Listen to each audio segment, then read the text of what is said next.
Have you ever been in this situation? You're a player in a D&D campaign. You're the barbarian. You have proficiency in athletics and a 16 in strength. The DM describes a 15-foot chasm that blocks the path. You tell the DM that you want to jump across it, and he says, "Alright, roll athletics."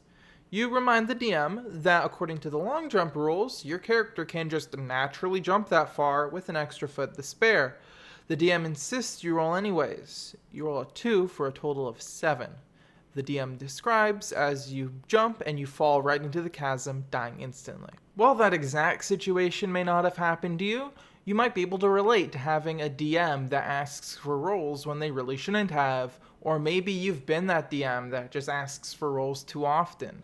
It's a common problem that DMs face. It can cause complications during games, it might invalidate choices a player made during character creation, and it might take an otherwise serious story and break the tension and make it become a comedy when that's really not what you were going for. You might even accidentally block off important parts of the story if the party fails that persuasion check that you were really anticipating them passing. D&D is a game about rolling dice, and that makes us want to roll the dice whenever possible. However, if that's causing harm to our games, then we should be really asking the question, when do we roll? Page 6 of the player's handbook clears this up pretty quickly. Sometimes resolving a task is easy. If an adventurer wants to walk across a room and open the door, the DM might just say that the door opens and describe what lies beyond. But the door might be locked. The floor might hide a deadly trap, or some other circumstance might make it challenging for an adventurer to complete a task. In those cases, the DM decides what happens, often relying on a roll of a die to determine the results of an action. Page 238 of the Dungeon Master's Guide goes into this even further. If you've decided that an ability check is called for, then most likely the task at hand isn't a very easy one. Most people can accomplish a DC 5 task with a little chance of failure. Unless circumstances are unusual, let characters succeed at such a task without making a check. This covers the most obvious reasons for holding back a roll, when whatever they are checking for is too easy. Calling for a roll at DC 5 is basically pointless, as even a character with 0 modifiers still has a 75% chance of success. On top of that, the punishment that will come with that failure will likely be so minimal that rolling and seeing who passed and failed will likely just slow down the game and not add anything to it. In my games, I like to keep a note of each of my players' best stats, so when I go for a group check, I will let certain players know, hey, you're going to pass this no matter what, don't bother rolling. It's not officially a critical success, but I usually let them play it out if it was one. This not only keeps the game going faster, but also it lets my players know that if they are rolling, then there is usually going to be some chance of failure for their character. It also has this really cool effect of giving players their moments to shine exactly when they want them. This is also why I don't do critical fails on ability checks. If you're the strongest character in the party, you're not going to feel good if you fail lifting a boulder that the wizard lifts with ease because you rolled a 1 and they rolled a 20. It really helps keeps characters consistent with the fantasy of what they want. The barbarian feels like they can complete feats of strength with ease. The wizard feels like they can recall simple things quicker and faster than anyone else. The bard feels like they can do simple schmoozing to get the things that they want, and it's because they can. And on the other side of that coin, unless a player is being very insistent, don't make your party roll for things when they cannot possibly succeed. As the DM, you have control over when they get a roll and when they don't get a roll. Even if your fighter insists on rolling to see if they can sprout wings and fly away, you can just say no. Now, you can have them roll to see how their attempt goes, or a better way to put it, how bad it goes, but if you're going to do this, make it clear to the player that they will not succeed in what they're trying to do.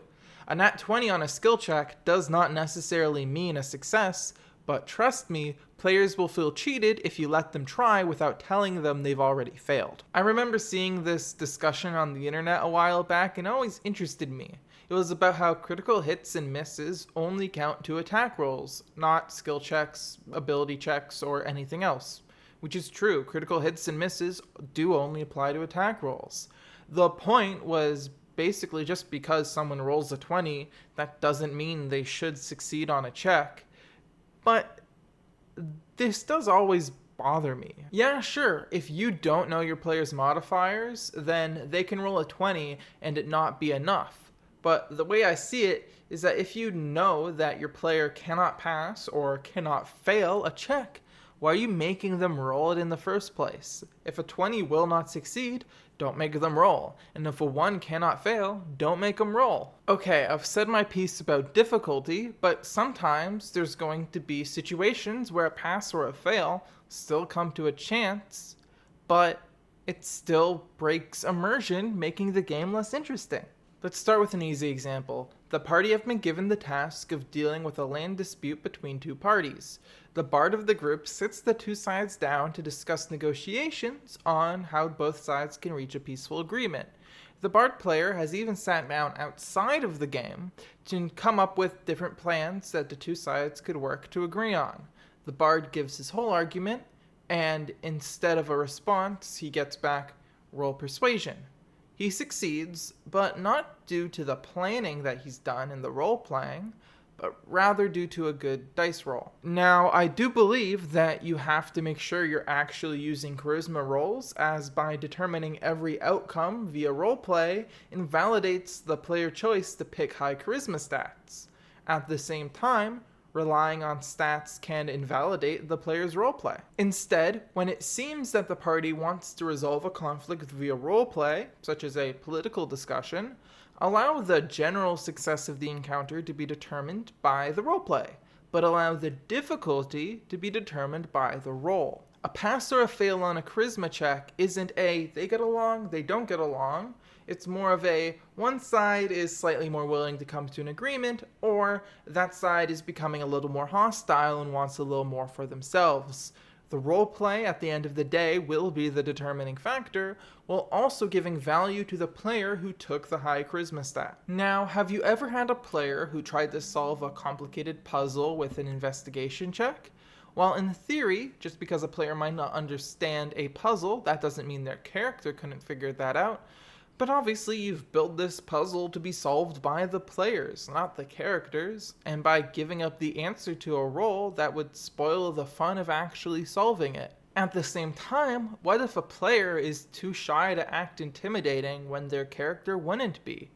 I know I just argued that players should roleplay their charisma, but if your player just isn't that comfortable or skilled in roleplay, they might feel more comfortable just rolling for their outcome. This is very determinate by what the player wants, so if you're going to do this, just ask. If the party member says something like, oh, I want to persuade the shopkeeper into giving us a better deal, just say, okay, do you want to roleplay that, or we can just roll. Leave it up to the players. This doesn't just apply to charisma checks. Instead of the party roleplaying to figure out the best place to camp, allow them to just make it a survival check. Instead of just asking the player where they're going to hide, make it a stealth or perception check, and tell them where they're going to hide based off that roll.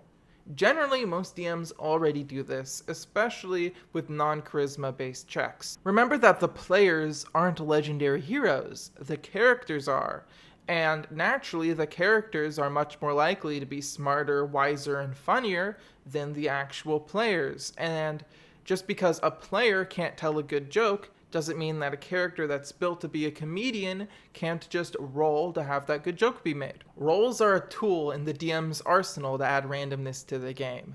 Every time a party rolls, it creates an opportunity for the path in the game to split in two, blocking off and creating new opportunities for storytelling.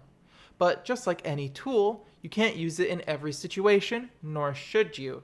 Using a variety of tools, a variety of mechanics, creates a game with more diverse gameplay and, in my opinion, more interesting. Thank you for watching this video. If you liked it and you want to see more like it, click that subscribe button to stay updated on when I release new videos.